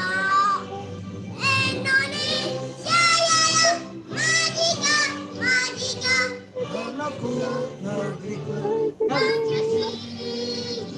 Indonesia Raya, merdeka, merdeka, hiduplah Indonesia Raya. Indonesia. Stansa kedua.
Coba tayangkan dulu. Jadi mohon maaf, kita ini juga kalau disuruh nyanyi 3 stansa, hampir semua mangap-mangap mulutnya, nggak tahu dia. Padahal makna di stansa kedua, di stansa ketiga, itu lebih bermakna. Kalau di stansa 1, negara ini tanah tumpah darah. Tapi di stansa kedua, tanah yang suci mulia, tanah sakti dan kaya, tanah yang subur. Nah, karena kita hanya menyanyikan tumpah darah, ya memang negara ini tumpah darah. Tolonglah ini dikembangkan. Ya, di mana saja, inilah salah satu peran kita. Bagaimana kita mengembangkan itu, gitu loh. Ya, jadi mohon maaf, saya memang kalau ketika kita konflik, saya harus tegas bicara kebenaran. Lihat makna yang ada di lagu Indonesia Raya. Tetapi mereka bilang apa? Ini lagu yang menciptakan kafir. Lihat, wakil presiden aja nggak mau menyanyikan ini. Mantan wakil presiden, hormat aja nggak mau dia kepada bendera. Memang sudah begitu. Tetapi kalau tidak ada mereka, tidak ada tantangan. Justru ada mereka, kita ada tantangan. Nah sekarang, kita jangan menyerah. Walaupun kita minoritas. Ya, walaupun kita minoritas, bukan yang besar memakan yang kecil, tapi yang cepat mengalahkan yang lambat. Nah, sekarang bagaimana kita hidup di dalam situasi kayak gitu? Ya, coba tayangkan dulu ini. Yang ini. Kok jadi muncul ini? Ini. Ini. Tadi malam saya jump di tempat Paul Jam. Ya. Harusnya ada kado. Setiap hari ulang tahun peringatan. Jangankan Negara Kesatuan Republik Indonesia. Ketika Tuhan Yesus lahir, orang Majus datang membawa kado. Emas, mur, dan kemenyan. Ada maknanya kan? Nah, sekarang kemarin kita memperingati ulang tahun kemerdekaan Indonesia apa? Dikasih kado, pulihlah cepat pulih, bangkit lebih cepat, bangkit lebih kuat. Itu hanya slogan. Setiap hari kemerdekaan hanya slogan aja. Ya. Tapi itu bisa menjadi harapan, menjadi kenyataan nggak? Kita tunggu saja. Kita tunggu nanti. Nah sekarang penyakitnya ada di mana? Penyakitnya ada di paradigma kok, ada di mindset bangsa ini. Nah kemarin saya mencoba, ya karena 77 saya harus mengeluarkan apa? Ide 1, 7 sabta. Sabta apa? Sabta putra putri kita, Ibu Pertiwi bangsa Indonesia. Ya. Sabta apa? 7. Semangat apa? Semangat juang, jiwa raga, putra putri Ibu Pertiwi Indonesia. Kalau Sumpah Prajurit sebelum Indonesia ada. Sumpah Prajurit, Sabta Marga, kok Sabta Marga? Sumpah Pemuda. Sumpah Pemuda belum ada Indonesia. Belum merdeka, tapi setelah merdeka harusnya kita ini tadi saya coba merumuskan ini akan diorganisasi, harus dikumandangkan ini. Ya jangan Sabta Prasetya Kopri aja, Sabta Marga saja, Sumpah Prajurit, Sumpah Pemuda. Itu kan sebelum merdeka. Setelah merdeka, nah, kami putra-putri Ibu Pertiwi bangsa Indonesia yang beragam suku, agama, kepercayaan, ras, dan golongan. Ya, menyatu dalam satu semangat juang jiwa raga. Senantiasa siap mengabdi, berkorban, dan mempertahankan negara yang satu, Negara Kesatuan Republik Indonesia. Berideologi yang satu, ideologi Pancasila. Ya, berkonstitusi yang satu, Undang-Undang Dasar 1945. Bertanah air satu, tanah air Indonesia. Berbangsa satu, bangsa Indonesia. Berbahasa persatuan yang satu, bahasa Indonesia. Berbudaya yang satu, budaya nasional Indonesia. Yang lahir dari apa? Budaya lokal Nusantara. Mana? Cuman komentarnya, pulih. Cepat pulih. Bangkitnya lebih kuat. Coba kita lihatlah, pulih yang mana? Penyakit yang sudah ada di negara ini sudah seperti kanker stadium 4 kok. Nah yang begini-begini ya, ini mohon maaf. Jangan sekali-kali kita berkomentar bahwa kita paling hebat. Nggak ada. Kalau kita menderita, memang itulah pikul salib itu. Jadi bagaimana kita hidup di paradigma yang mayoritas? Loh, bukankah kita semua di Indonesia hidup di bawah paradigma mayoritas? Tetapi gelorakan paradigma nasional itu. Di tulisan saya ini ada 10 paradigma nasional. Ya, nanti kita akan beberkan. Memang belum waktunya. Tapi bagaimana kita bisa bersatu dalam kebinekaan? Ini tadi di daerah tertentu ada yang memaksakan bahwa murid-muridnya harus pakai jilbab. Ada tekanan. Memang kita hidup tidak di bawah tekanan. Itu makanya saya bilang muncul paradigma-paradigma baru yang membawa kita kepada kekerasan. Tetapi kalau kita punya iman, kita punya keyakinan, lihat Tuhan tidak mendengar, Tuhan tidak akan melihat, karena kita tidak membela Tuhan. Tuhan yang membela kita. Kita bukan mencari Tuhan, Tuhan yang mencari kita. Beda lagi paradigmanya. Nah, lihat sekarang masalah jilbab.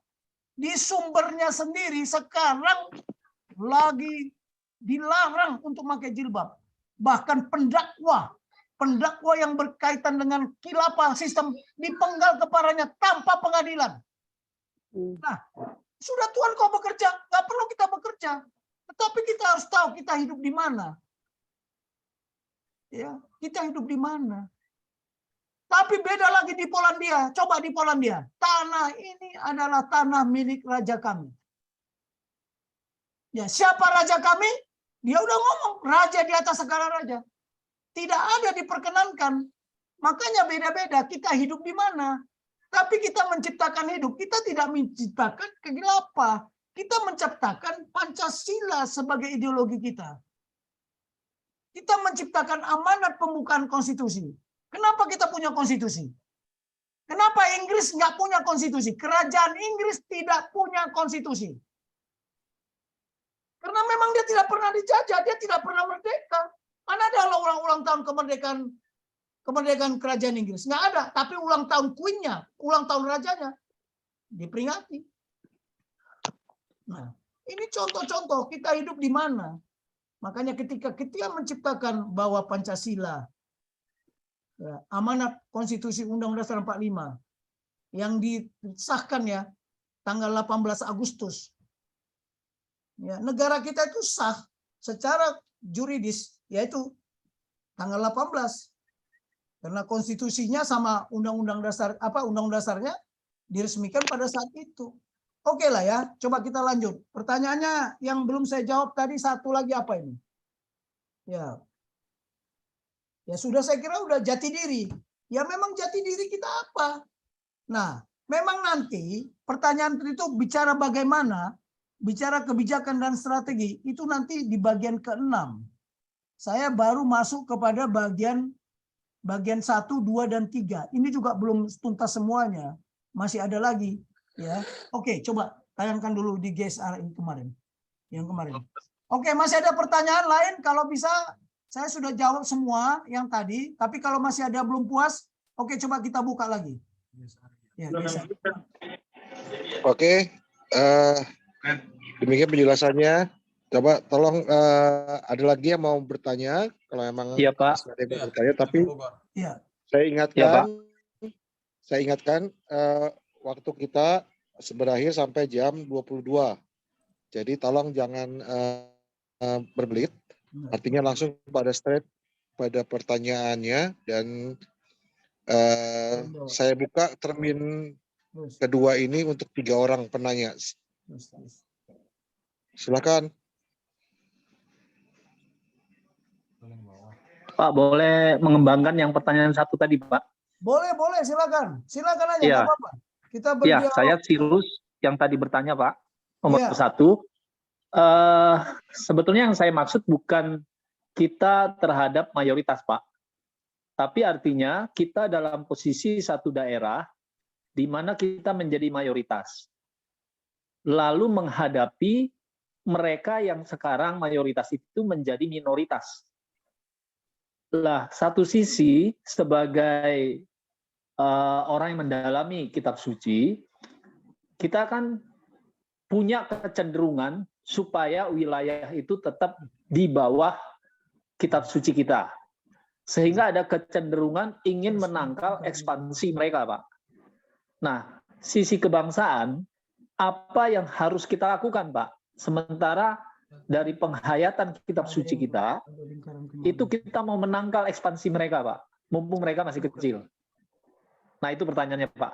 Sebetulnya, pengembangannya. Terima kasih, Pak. Baik, saya jawab langsung ya. Itu kan Ya. seolah-olah, kita seolah-olah memaksa apa? Toleransi kan? Kalau kita mayoritas, dia suruh mengikut kita kan gitu. Satu-satunya kunci ya sesuai dengan definisi kita saling menghargai. Bagaimana kita menghargai mereka? Saya beritahu ya, ajudan saya di sini Muslim. Tapi saya tidak memaksakan agama saya kepada mereka. Keyakinan saya kepada mereka enggak. Saya selalu bilang kok, saya enggak beragama. Karena Tuhan saya tidak mengajarkan saya harus beragama. Tapi saya punya iman dan kepercayaan.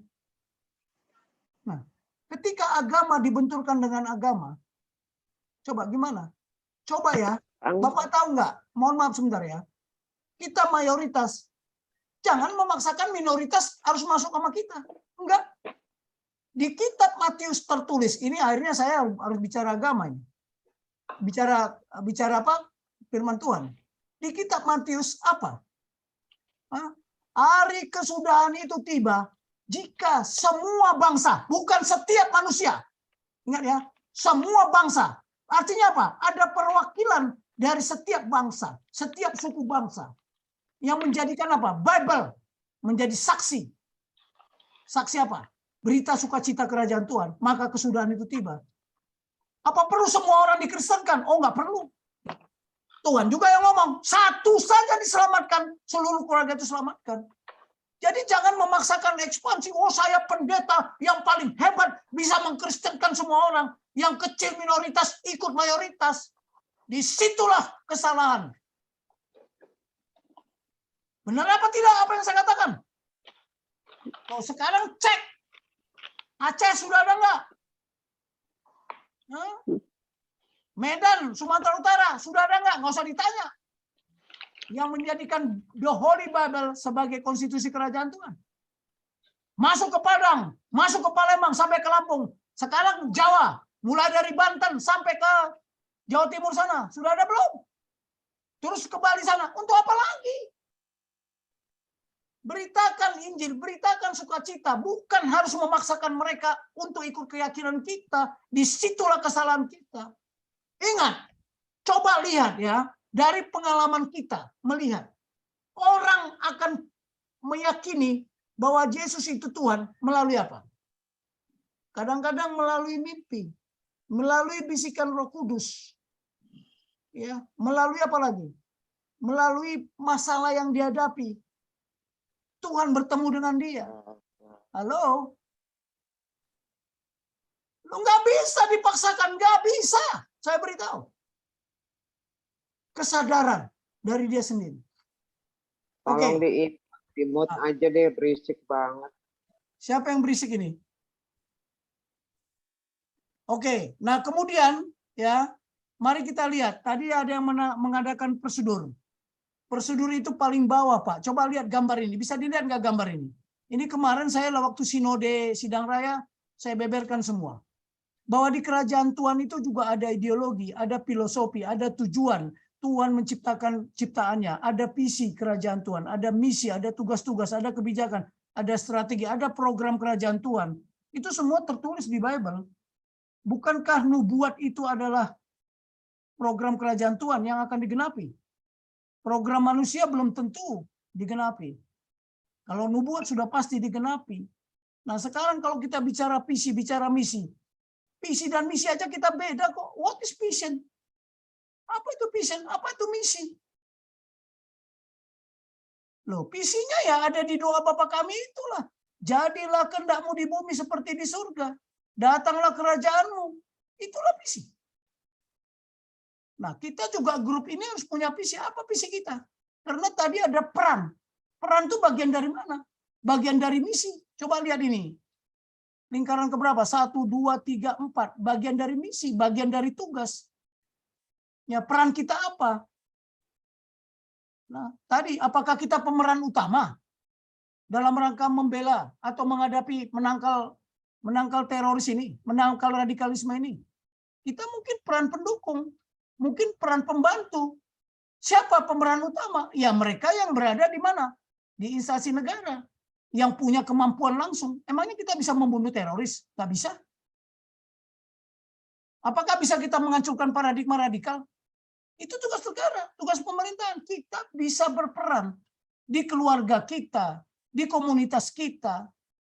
Ya, tapi nanti kita buka. Makanya cerita ini panjang ya, nggak bisa saya cerita celana 1 jam.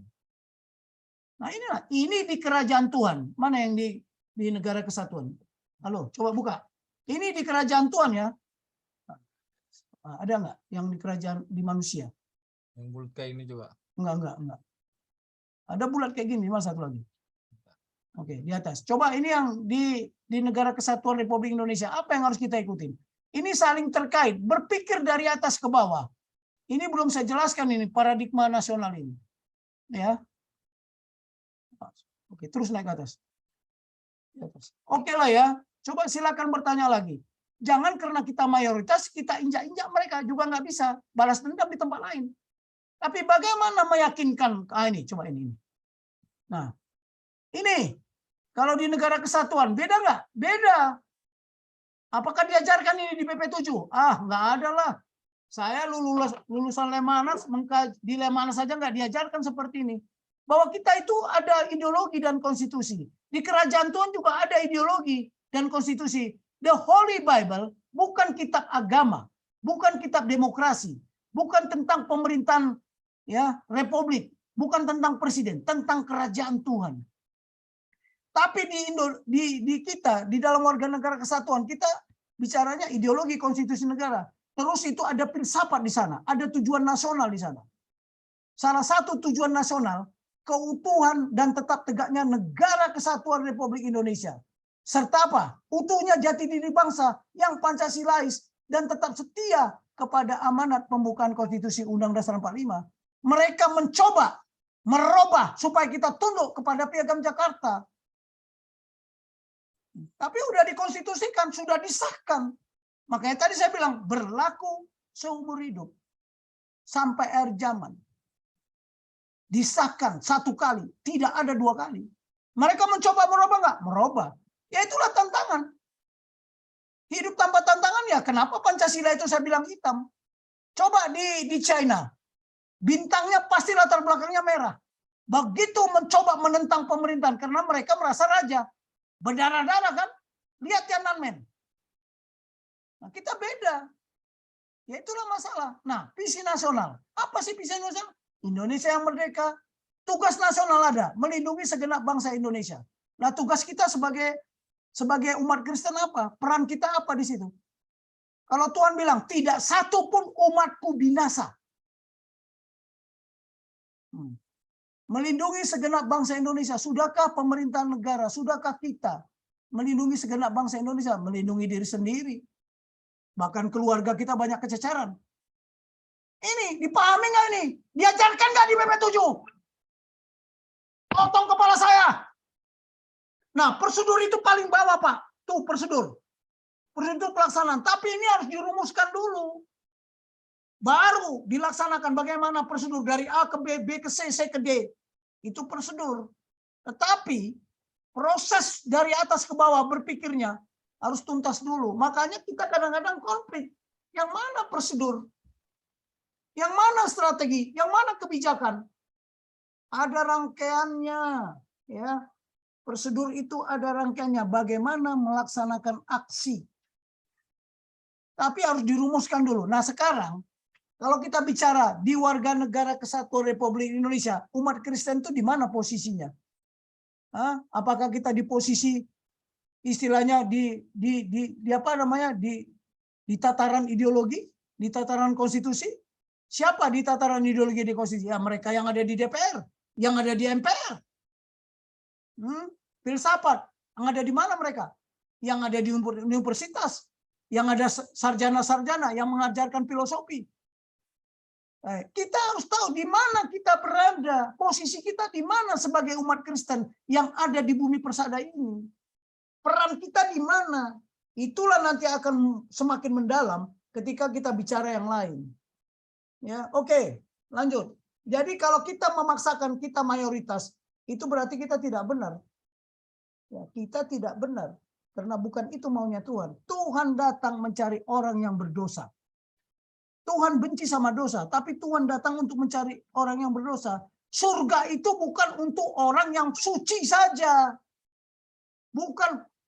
The heaven is not only for the perfect people, but for the forgiven people. Kalau tidak, nggak ada isinya surga.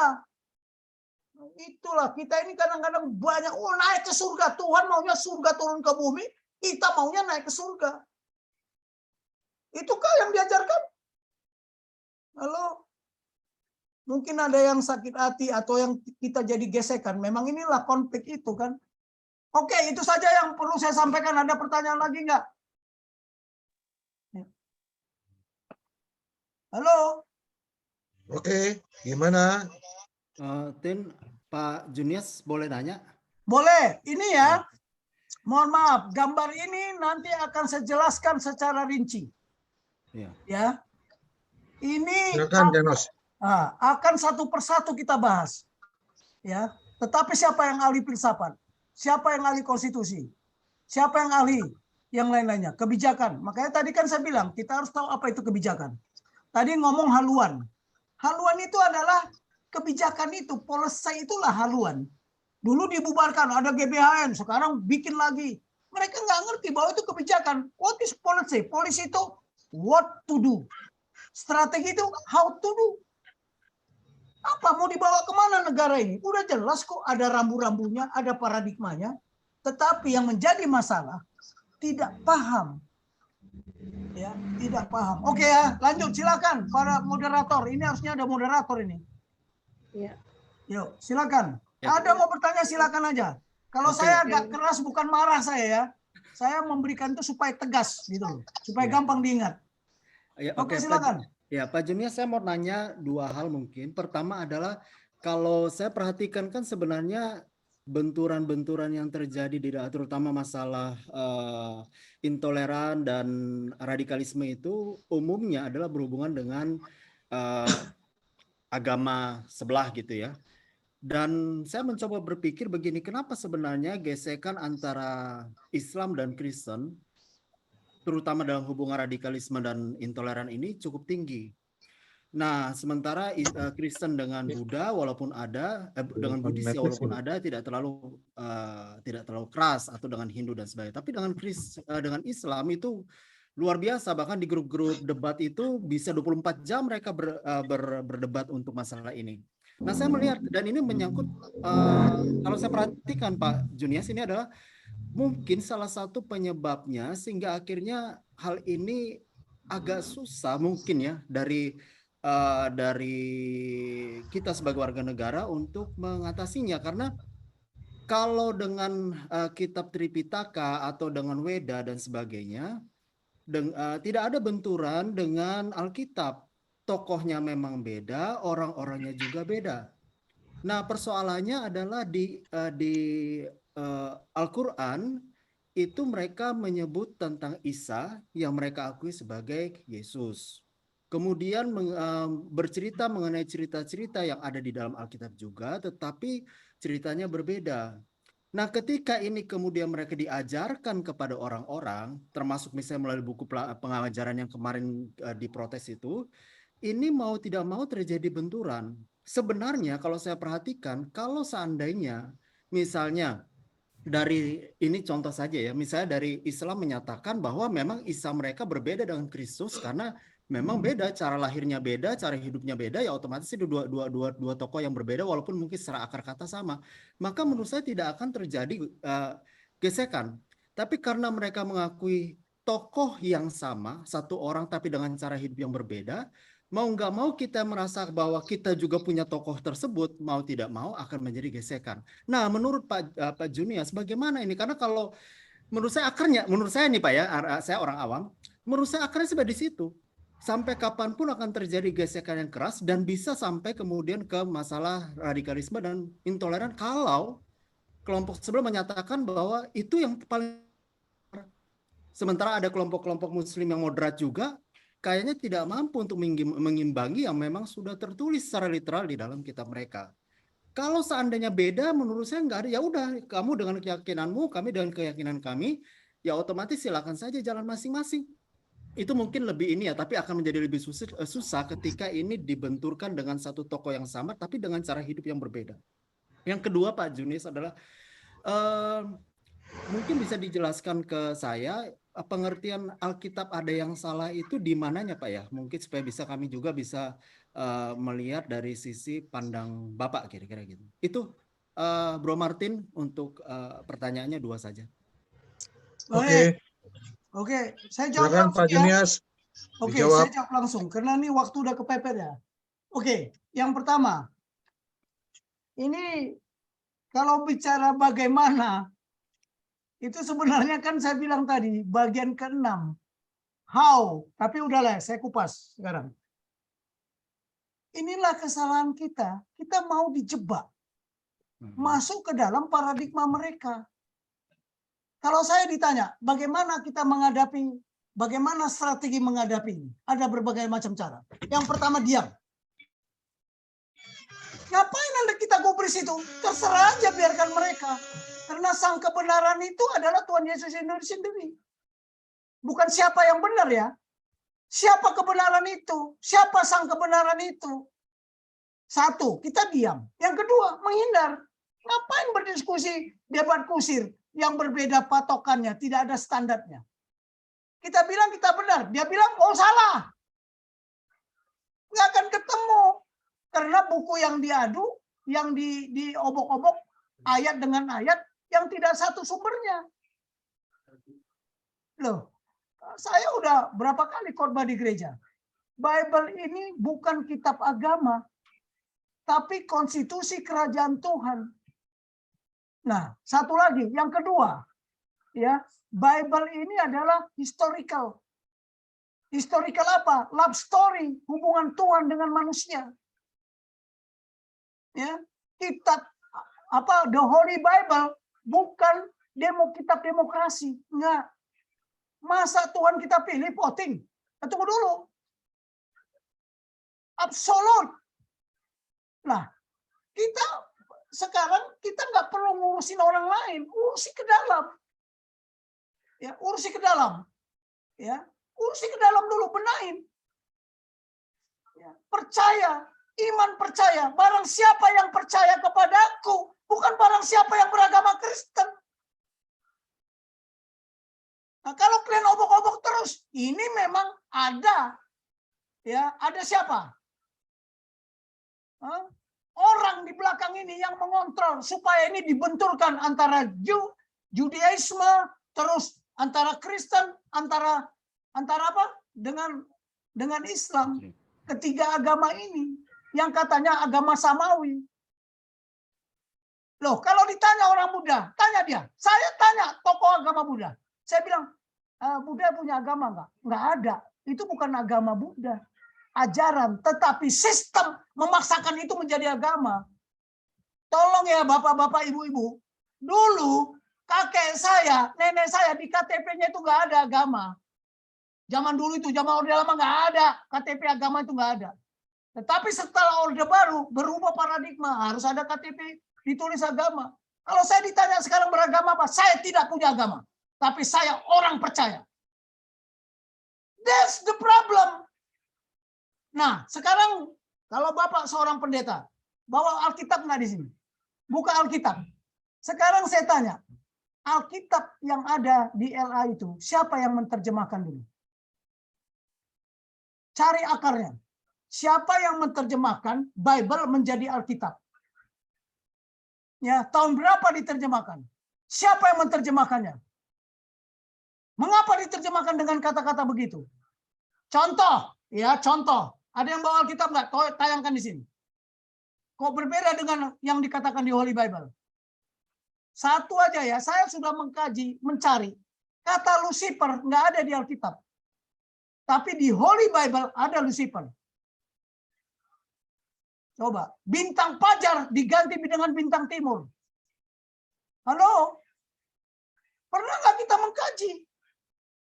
Dan hati-hati ya, Bible itu sumber hukum tertinggi, konstitusi di kerajaan Tuhan. Konstitusi kerajaan Tuhan. Karena kerajaan dunia ini bukan ciptaan Tuhan. Ingat itu. Kerajaan di dunia ini bukan kerajaan Tuhan. Tuhan tidak pernah menciptakan dunia. Tuhan menciptakan surga dan bumi. Coba aja buka. Kalau nggak percaya, pernah nggak kita membaca itu? Makanya Undang-Undang Dasar 45, pembukaan aja nggak pernah. Buka kitab Wahyu 11 ayat 8. Buka. Buka yang di Alkitab, buka di Holy Bible. Tayangkan di sini. Beda nggak? Beda nggak? Kenapa berbeda? Di mana peran kita? Kalau kita berperan di kerajaan Tuhan, bagaimana kita berperan di negara kesatuan ini? Jelas beda paradigmanya. Tapi ada gacoannya enggak? Ada persamaannya enggak? Ada analoginya enggak? Jelas dong. Sekarang saya tanya, ideologi itu ciptaan siapa? Ciptaan Tuhan atau ciptaan manusia? Saya tanyalah forum di ruangan ini. Ciptaan manusia. Nah, disitulah kelirunya. Bahwa ide itu apa sih? Gagasan. Ya, kenapa tertulis di kitab Yohanes? In the beginning was the word. Ingat ya, was the word. Ya. The word was with God. The word was God. Was bukan is. Was. Tapi kita terjemahkan apa? Pada mulanya adalah firman. Loh, kenapa di situ was bukan is? Jadi apa maksudnya? Was di situ. In the beginning was the word. Pada ada the di situ. Ya. Jadi pada mulanya pada awalnya ya was telah ada. The word sang firman. Bukan adalah firman, sang firman, ada kata the. Makanya menerjemahkan tolong. Ya, jangan titel nothing. Saya tidak percaya dengan titel. Sekarang ini bukan titel. What your action? Nanti kita bicara tentang kepemimpinan. Ya, karena kita harus menjadi pemimpin. Tuhan menciptakan kita menjadi pemimpin. Coba buka kita Wahyu tadi, biar tadi kan ada pertanyaan. Bisa saya jawab, bukan kata saya ya. Itu tertulis. Kita Sudah Wahyu buka berapa, enggak? Pak? Kita Wahyu berapa? Wahyu 11 ayat 8. Wahyu 11, nanti saya tanya. Pak, bisa tolong itunya diputus dulu, Pak? Oke. Wahyu 11 Mana ayat ini? 8 ya? Yos. Matikan dulu ini. Apa? Ini putus dulu kita katanya. Oke, ini saya tayangkan yang Wahyu 11 ayat 8. Ini, Pak. Ya, tayangkanlah. Sudah, Pak. Supaya kuat, baca. Dan mayat mereka akan terletak di atas jalan raya kota besar yang secara rohani disebut Sodom dan Mesir, di mana juga Tuhan mereka disalibkan. Oke. Di mana juga Tuhan mereka disalibkan. Kalau Anda orang yang punya iman percaya kepada Tuhan Yesus, Tuhan kita atau Tuhan mereka? Nah, sekarang buka The Holy Bible. Holy Bible, Ya, King James. ayat ya? yang sama. Ya, King James Version lah. King buka. James, bentar. Ya. King Wahyu James. sama, yang sama. Oh, King James nggak ada di belum saya ini di sini, saya ambil dari sini, Pak. Bentar. Ya, ambillah. Ayat yang sama ya. Ayat 8 ya, 11 ayat 8. Wahyu 11 ayat 8. And their dead bodies shall lie in the street of the great city, which spirituality is called Sodom and Egypt, where also our Lord was crucified. Nah, kenapa di situ our Lord? Kenapa bukan dear Lord? Tuhan kita. Sekarang saya tanya, di situ mayat-mayat akan tergeletak di jalan kota besar. Yang secara spiritual adalah Sodom dan Mesir. Di mana Tuhan mereka? Itu terjemahannya Alkitab. Kalau aslinya Tuhan kita. Sekarang saya tanya, Tuhan kita disalibkan di mana? Itu kalimat itu jelas itu, tapi tidak disebutkan di situ. Kotanya kota mana? Halo, kota mana? Kota Sodom. Ya, bukan kota Sodom, itu secara spiritual adalah Sodom dan Mesir, itu sama aja Sodom dan Gomora. Sekarang saya tanya, di kota mana? Tuhan Yesus di Salem di kota Kota mana? besar di Yerusalem. Ya udah, jelas di Yerusalem kan? Nah, kalau menurut kitab Wahyu, Wahyu itu dari Tuhan Yesus langsung loh kepada Nabi, kepada Rasul Yohanes. Secara spiritual, berarti kota besar itu Yerusalem itu adalah Sodom dan Mesir. Nah, makanya jangan heran kalau di sana banyak LGBT. Kita ini, udahlah kita nggak bicara agama sih. Nanti kalau bicara isi Bible banyak sekali. Banyak sekali. Nah, coba Kejadian 1 ayat 1. Buka. Kejadian 1 ayat 1. Ini, Pak. Ya, buka apa? Apa Pada katanya? mulanya adalah Allah menciptakan langit dan bumi. Oke. Coba buka King James Version. King James Version. Sebentar. Kejadian 1 ayat 1. Pendeta. In the beginning, God created the heaven and the earth. The earth, sorry. Oke ya. Di situ bukan langit ya, bukan sky, the heavens. Surga. Bukan langit. Kalau langit kamu bisa duduk di langit. Surga pasti. Inilah terjemahan yang salah. Kenapa langit? Karena mereka bicaranya langit 1, langit kedua, langit ketiga, langit ke-7. Makanya paradigma mana yang mau dipakai? Acuan mana? Halo. Ini masuk ke jantung-jantungnya Bible ini. Itulah bedanya Alkitab dengan The Holy Bible. Kita udah dijebak sama sistem karena yang menerjemahkan, bukan nanti cari di Google siapa yang menerjemahkan The Holy Bible menjadi Alkitab. Apa artinya al? Apa artinya al? Nggak ada maknanya al itu, tahu nggak? Tapi kalau The Holy Bible ada maknanya. Oke ya, kita nggak ribut lagi di sini. Kalau mau diikut ratusan, ya, ratusan, ya, banyak sekali yang terjemahan salah. Tuhan bilang apa? I have chosen. Tapi diterjemahkan aku memilih. Padahal situ aku telah memilih engkau. Sejak di kandungan ibumu aku sudah tahu siapa kau. Telah. Bahasa Inggris itu ada apa? Ada present tense, ada past tense, ada present perfect tense, ada past perfect tense. Hati-hati loh grammarnya. Makanya kalau bicara in the beginning God create, bukan Al create. God is only Al. Siapa bilang God sama dengan Al? Oke ya, stoplah di sini. Nanti kalau mau ngupas ini, wah, Bible itu tebal sekali tuh, berapa dari kitab Kejadian sampai kitab Wahyu. Kita kupas satu persatu. Mau kita kupas? Boleh, tapi itu 2 saja saya kasih tahu. Belum lagi yang lain, banyak sekali. Ya, saya memang nggak sekolah STT, tapi saya hobinya mengkaji, membahas. Ini apa kalimat ini? Ya. Oke ya, kembali gimana nih moderator? Udah jam 10 ini, takut saya waktunya habis. Ya, oke. Martin? Ya, mohon maaf. Jadi kita akan menutup semua pertemuan kita malam hari ini. Jadi kita sudahi pertemuan kita malam hari ini. Terima kasih sekali lagi kepada Bapak Tobing atas penjelasannya, dan semoga kita semua mendapatkan berkat dari apa yang dijabarkan oleh Pak Tobing tadi mengenai wawasan kebangsaan dan juga beberapa hal yang terkait dengan peran umat Kristen bagi keberlangsungan bangsa ini, khususnya di dalam kita bersama-sama memperbaiki kondisi bangsa ini melalui peran aktif di dalam kita melakukan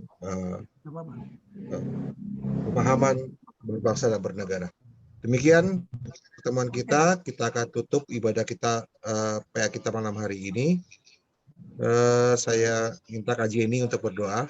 Oke, sebelum ditutup Pak Martin, saya mohon maaf ya, saya tadi kok kita kok lari ke agama gitu, ke ajaran apa seperti kita sedang ya istilahnya bergereja. Padahal yang dijudulkan di sini bagaimana kita sebagai warga negara kesatuan Republik Indonesia. Ya, Kalau Pak Jenderal, ya. jadi memang awalnya ini kita ini adalah persekutuan sarjana UKI yang Kristen. Jadi memang ini wadahnya PA sebenarnya. Tapi saya juga nggak tahu kenapa kemudian lari kepada kebangsaan. Jadi memang nantinya persoalan ini sebenarnya dikaitkan dengan keagamaan atau dengan keimanan. Sebenarnya begitu Pak Jenderal. Oke, sorry lah saya nggak paham. Saya kira kita bicara bagaimana peran umat Kristen sebagai warga negara kesatuan Republik Indonesia dalam menangkal ini, radikal-radikal ini sama teroris. Iya. Baik Pak, nggak apa-apa. Nanti mungkin ke depan kita perbaiki untuk. Maaf ya, kalau kita bicara kitab suci, the Holy Bible, ya kita bisa mengupas masalah itu, konstitusi kerajaan Tuhan itu. Tapi kita bicarain tadi masalah teroris. Jadi saya bicara radikal. Ini masalah kewarganegaraan, masalah paradigma berbangsa dan bernegara. Maaf saya sampai lari ke kemana ke Bible ini tadi karena ada yang mengutak-ngutik masalah agama. Ya kan? Oke lah. Mohon maaf saya ya, bukan saya keras. Baik Pak Jenderal. Jadi begitu ya. Jadi teman-teman, kita akan tutup pertemuan kita malam hari ini. Kami persilahkan KJ ini untuk menuntun kita dalam doa. Oh ya, sebelumnya nanti kalau sesi kedua, tolong saya diberitahu ya, karena saya Pak Jenderal. akhir minggu ini saya mau ke Medan, mau ke Sidikalang. Ya, mau menyampaikan juga ini. Baik, Amang. Ya, makasih ya, makasih banyak lah. Saya bukan marah. Terima kasih sekali lagi Pak. Ya. Kita satu dalam doa. Allah Bapa yang bertata di kerajaan sorga, Allah yang kami sembah di dalam Yesus Kristus, kami bersyukur Bapa bahwa pada malam hari ini kami boleh berkumpul kembali bersama teman-teman alumni Fakultas Hukum dan alumni dari teman-teman fakultas lainnya yang dari UKI dan juga teman-teman yang ingin belajar untuk lebih mengetahui tentang bagaimana peran kami sebagai anak-anak Tuhan di dalam negara ini untuk menangkal radikal. Terima kasih Bapak untuk menangkal radikalisme. Terima kasih bahwa kami boleh hadir dan kami boleh belajar dan biarlah segala hikmat yang daripadamu yang ada pada kami. Dan untuk Bapak Brigjen Tobing, Pak Junias, biasa kiranya Bapak kau berkati Bapak, kau berikan kesehatan, kau berikan juga Bapak hikmat baginya untuk lebih dekat lagi kepadamu Tuhan dan menjadi berkat bagi yang lainnya. Dan kami juga Bapak, semua alumni dan semua peserta yang hadir pada malam ini kau berkati dan biarlah pada malam hari ini kami boleh menerima berkat daripadamu dan kami boleh beristirahat tanpa kurang suatu apapun keesokan hari ketika kami bangun.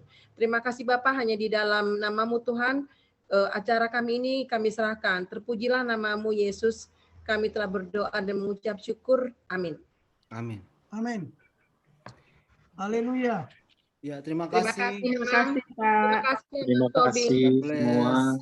Sama-sama. Terima kasih. Terima kasih. Kami mengucapkan terima kasih Pak Jenderal. Berkati semua. Terima kasih juga buat abang-abang yang sudah bergabung yang dari luar Fakultas Hukum. Terima kasih.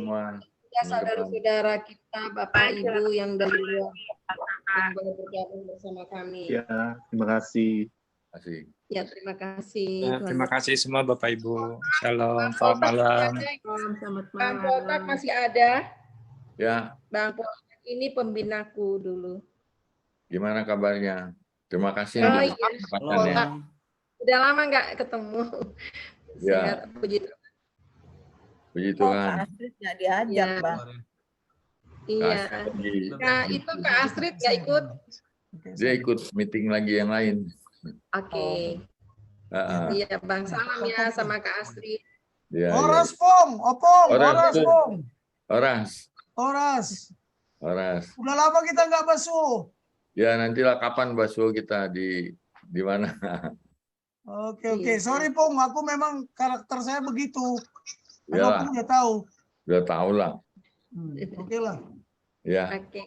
nantilah kita ketemu lagi, kita undang Ya, lagi. nggak apa-apa Pak Junias, bahkan kita senang dengan ini dengan cara yang disampaikan Pak Junias, bahkan membuka kita punya pemahaman lebih banyak kan? Ya. Iya.